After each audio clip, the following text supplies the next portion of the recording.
is Encore. Cool. The stories behind the songs. Thank you.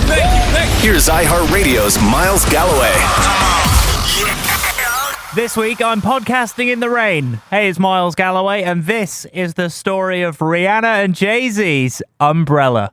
Or Umbrella, as they say in the song. It might be hard to think of Rihanna as anything other than the multi-hyphenate superstar that she is today. At the time of recording, fans have been waiting more than 8 years for a proper new RiRi album, with 2016's Anti being the last full release from the original Bad Gal. But this period of waiting hasn't made Rihanna any less popular. Over the last 8 years, Rihanna's been busy becoming a billionaire. She started multiple businesses outside of the music industry, including the wildly successful Fenty beauty brand and the Savage by Fenty lingerie label.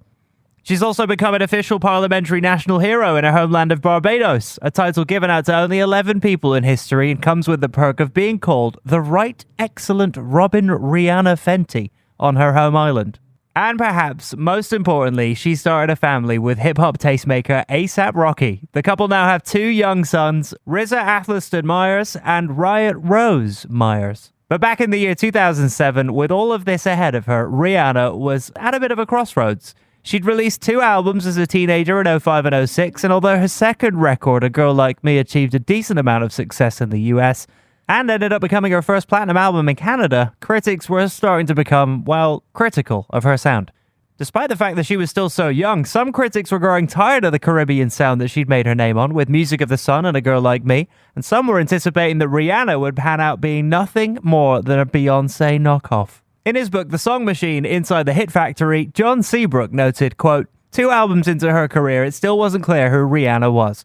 To her detractors, and there were many, she was just another wannabe Beyoncé who sang through her nose and couldn't really dance. Ouch. To prove them wrong, she needed a song that would define her as an artist. Meanwhile, on the seedier parts of the internet, tabloid magazines were feeding off of swirling rumors and straight-up falsehoods that Jay-Z had more interest in Rihanna than just her career, and that she could be becoming between him and still yet-to-be-married Beyoncé. Rihanna cleared this up emphatically with much. One of the most frustrating ones is the one about me and Jay-Z dating, and then they just flipped it and turned it into me and Beyonce having beef, which is absurd because she is one of my idols. And then there's some fake interviews going out, and it's just like, why would people even make that up? You know, they talk so much crap about you in these interviews, and you're like, you didn't even say this stuff, you didn't have this interview, so why do that? But those are the ones, especially the ones where they put quotes from you that you didn't say. Those have to be the most upsetting. Back in reality, success had come so quick and fast for Rihanna since she'd been plucked from relative obscurity in Barbados, flown to New York to audition for Jay-Z and L.A. Reid, and then signed on the spot to a 6-album deal so that nobody else in the music industry would discover her. Jay-Z revealed the unique set of circumstances around getting Rihanna's signature back in 2005 to MTV News. Jay Brown had actually bought me the song. She got a song right now, and it's I wouldn't say massive because of her roots, but she has this outrageous song called Upon the Replay. And he played that song for me, and I was scared. I was like, that song is too big for her. You know what I'm saying? Like, you know, a new artist, when a song is that big, it's it's hard to come back from. And I don't sign songs, I sign artists. Okay. You know what I'm saying? Why don't you break down the difference between that? Because the viewing public might not understand that. Some people chase the hot song for a minute, and then they sign, based on the song. I want to sign it based on an artist, based on, or based on the swagger, based on the level of talent, based on the writing, So I was a little reluctant when I first heard the song, and then, he kept going, Jay Brown, he kept being persistent. I was like, bring her by. And when she walked in our office, I was like, she just had, it was just something about her. It was just, she had this, it was just something about her. And then she performed the song, and I was like, okay. Then, we sat down and we talked. And they were talking about how she would stay in the studio and try to get the verse over and then come back the next day. I was like, oh, work ethic. Okay. Everything is there. So we signed it that night. We didn't let her leave the office. Really? The 3 a.m. was when that contract got signed. So from the meeting around 3, 4 in the afternoon, we signed it by 3 a.m. Wow. That day, I was absolutely certain. How often does that happen? I mean, that's Not often. That's That's unheard not- of, right? That's not. Yeah. Rihanna has always been steadfast about Jay's support of her, and it seemed inevitable that he'd eventually jump on a track with her. I was very nervous meeting Jay-Z because I was a huge fan of his, and I had to audition for him. You know, it's very nerve-wracking standing in front of Jay-Z singing for your career, you know? But he made it so comfortable. He calmed my nerves down. He was just so cool, laid back. First of all, I walked in and he's in jeans and sneakers, which was one of the biggest, you know, things that helped to calm my nerves down. Because I was like, okay, he's chilled. Like, you know, he wasn't stuck up. He wasn't sitting behind his desk. He was on the couch. It was the coolest thing ever. Very laid back. So you trust him with your music. Now, truth or not, I don't know. Do you trust him with your dates, to screen your dates? I definitely trust him with that, you know. But he doesn't get into my personal life at all. He lets me be me. And when it comes to music, he gets in. If he sees me doing something crazy, or with someone who's a little, I don't know, iffish, he'll just, you know, he'll step in because he's very protective of me. That's good. So you have like a mentor. Yeah. Still only 19, Rihanna just needed a chance to grow, and she had the superstar quality that afforded her the support she needed to bet on herself and experiment with her sound. Not only did Rihanna begin switching up her sound around this time, she also experimented with her look, chopping off her long hair in favor of a sharp-edged bob, and embraced her rebellious side in her fashion choices and her outlook on life in general.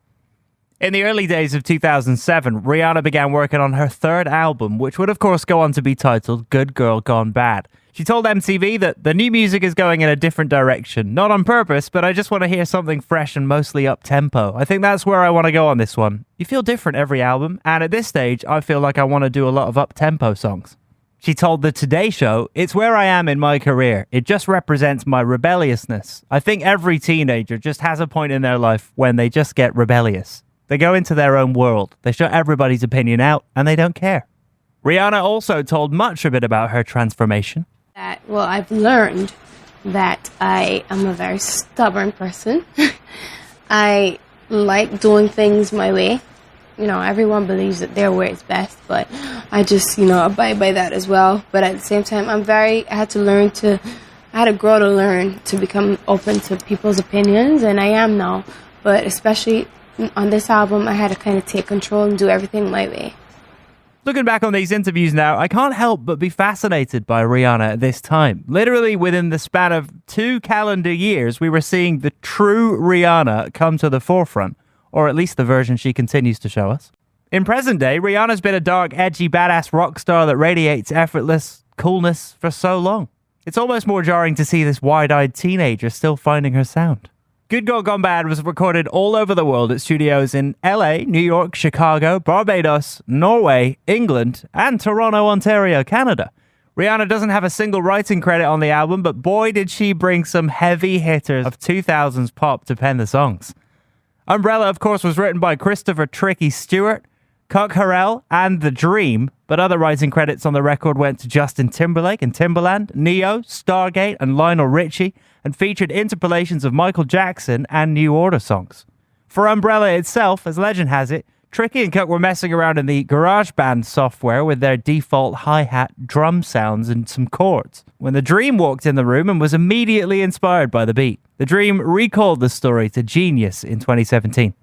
That day, literally, we're moving stuff around in the studio. Cuck Harrell, who now is like side by side with Rihanna and records a lot of her stuff for her now, finds this loop, this kick loop. Trick starts to play this chord, and I kind of walk in at that same moment, and I hear it. I heard about maybe 8 bars of what Trick was doing. And I said, man, turn the mic on. It's like, man, we're not ready. We just started moving this shit around. We got to plug it up. We got to get it right. I'm like, oh, okay, cool. Turn the mic on. I turned the mic on. I maybe had to go back and change 4 words, but I sung it from the top to the end, exactly as is how you hit a song today. The duo quickly wrote the first verse, and by quickly, I really do mean quickly. It allegedly only took them 60 seconds, and within a few hours, they had the full Umbrella demo they needed to send to RiRi. And by RiRi, I mean Britney Spears. That's right, Tricky had hoped to provide Britney with a comeback single fit for a music star who was also going through a bit of an image change. And he'd already worked on Britney's 2003 hit, Me Against the Music. But Britney's team told Tricky and The Dream that they'd had enough material for what would eventually become the wonderfully chaotic Blackout album. So they passed on Umbrella. Next, they shopped it to pre-Break Your Heart fame Tayo Cruz, whose label also decided against it before trying again with Mary J. Blige, who was busy with Grammy season. Mary J. was made aware of the track and in theory had great interest, but a perfect storm of timing issues kept her from actually hearing the demo or singing off on it. I know what you're thinking. Email? No? iCloud? WeTransfer? Dropbox? Things became even more difficult when L.A. Reid and Rihanna herself heard about this elusive track and became absolutely relentless in the pursuit of it. The guys wanted to give MJB the first right of refusal on the track, but Rihanna told Much she had different plans. So how did you come about to win that single for yourself? Well, the guys who, had ownership of the song, the producers, the writers, managers, they were the ones who had to give the okay. But, we just prayed about it. I met one of them at a Grammys after party, and I went to him and I held his face. I was like, listen to me, Umbrella is my song. And he just laughed. He's like, oh, that's so cute, whatever.